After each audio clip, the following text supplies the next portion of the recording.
কুয়াকাটায় সনাতন ধর্মাবলম্বীদের রাস উৎসবের দ্বিতীয় দিনে চলছে পুণ্য স্নান। দেশ বিদেশ থেকে আগত হাজার হাজার পুণ্যার্থী এবং দর্শনার্থীদের পদচারণায় মুখর 18 কিলোমিটার সমুদ্র সৈকত।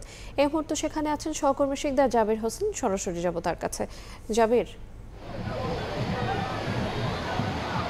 ভোরের আলো ফোটার সঙ্গে সঙ্গে পুণ্য স্নানে নেমে পড়েছেন দেশ বিদেশ থেকে আগত হাজার হাজার পুণ্যার্থীরা। এই মুহূর্তে কুয়াকাটা সমুদ্র সৈকতের 18 কিলোমিটার এলাকায় তিল ধরনের ঠাঁই নেই বললে চলে। দেশের বিভিন্ন প্রান্ত থেকে প্রতি বছরই কুয়াকাটায় পুণ্য স্নানের জন্য আসেন দর্শনার্থীরা, পুণ্যার্থীরা।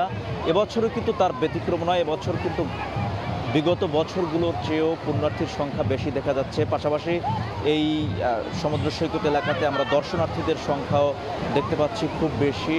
আসলে 200 বছর ধরে সনাতন ধর্মাবলম্বীরা ঐতিহ্যবাহী এই রাস উৎসব কুয়াকাটার সমুদ্র সৈকতে পালন করে আসছে। সেই ধারাবাহিকতায় তারা এবছরও কিন্তু এই রাস উৎসব উদযাপন করেছেন।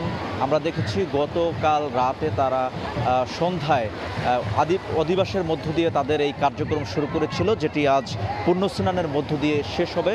এই পুণ্য স্নানের মাধ্যমে তারা তাদের যে পেছনের দিনের যে পাপ, সে পাপ মোচন করবেন। পাশাপাশি দেশ জাতির জন্য তারা প্রার্থনা করবেন, সেটি কিন্তু সনাতন ধর্মাবলম্বী পুণ্যার্থীরা জানিয়েছেন। তারা বলছেন যে এই সমুদ্রের জলে গঙ্গা স্নানের মাধ্যমে তারা তাদের পাপগুলোকে মোচন করবেন এবং তারা দেশ জাতির কল্যাণ কামনা করবেন, সেটি কিন্তু তারা বলেছেন। আমরা আসলে দেখতে পাচ্ছি কুয়াকাটা সমুদ্র সৈকত এলাকায় পুণ্যার্থীরা গঙ্গার জলে স্নান করছেন, তাদের পাপ মোচন করছেন তাদের ধর্মীয় বিশ্বাস থেকে।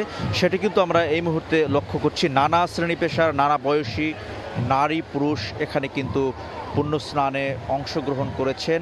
এটি শুধু কেবল সনাতন ধর্মাবলম্বীদের উৎসবের মধ্যেই এখন সীমাবদ্ধ নয়, এটি এখন বলা চলে ধর্মীয় সংস্কৃতি ছাপিয়ে লোকজ সংস্কৃতি এবং ধর্মীয় সম্প্রীতির একটি উৎসবে পরিণত হয়েছে। সনাতন ধর্মাবলম্বী মানুষ ছাড়াও অন্যান্য ধর্মের মানুষরাও কিন্তু এখানে এসেছেন এবং এই অনুষ্ঠানটি উপভোগ করছেন।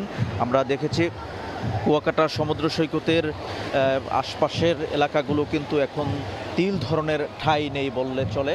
হোটেল মোটেলগুলো কিন্তু পুরোপুরি বুক ছিল, যেটি আমাদেরকে হোটেল মোটেল মালিকদের পক্ষ থেকে জানানো হয়েছে। এই রাস উৎসবকে ঘিরে প্রশাসনের পক্ষ থেকেও কঠোর নিরাপত্তা নেওয়া হয়েছে, যাতে কোনো ধরনের অপ্রীতিকর ঘটনা না ঘটে। সে কারণে পুলিশের পাশাপাশি সেনাবাহিনী, র্যাব ও কোস্টগার্ডের সদস্য এখানে মোতায়েন রয়েছে এবং পুরো এই সৈকত এলাকা কিন্তু নিরাপত্তার চাদরে ঢেকে রাখা হয়েছে। সেটি কিন্তু জেলা পুলিশ সুপার আনোয়ার জাহিদ আমাদেরকে নিশ্চিত করেছেন এবং আমরাও কিন্তু এখনও পর্যন্ত দেখতে পেয়েছি কোনো ধরনের অপ্রীতিকর ঘটনা ঘটেনি।